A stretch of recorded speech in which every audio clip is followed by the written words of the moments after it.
प्रभु चंद्रशेखर दर्शन करने शिवरात्रि दिन मत सुजोग मिल बहुत दिन धरी मंत्री एठी खाद्य खाउटी कल्याण मंत्री कृष्ण पात्र महोदय विधायक माने अछंती मत बहुत थर कही थर कपिलास देखी जातु तो आज प्रभुंकर डाकरा है ओडिशार समस्त शिव भक्त मानकर प्रभु कल्याण करंतु ओडिशा लोकों को विकास शिखर रे पहुंचातु कपिलास पहाड़ आम समस्त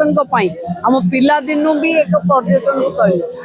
तेणु एक पर्यटन मंत्री भावे देखा भिड़ बेल देखा आर विकास करार दायित्व नवा ये प्रभु आशीर्वाद बिना असंभव तेणु प्रभु आशीर्वाद मुझे कपिलास विकास कर डेवलपमेंट हम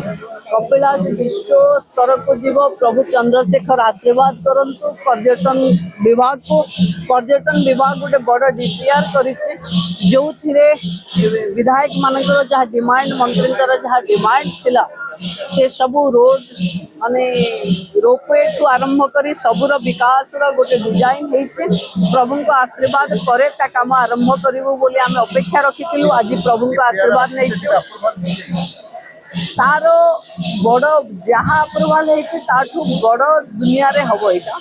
तेणु जेहेतु ये एएसआई फरेस्ट सबूर विभाग सहित समन्वय करने को पड़ो ताहा केवल प्रभु आशीर्वाद रे ही सफल डीपीआर बहुत बड़ होती।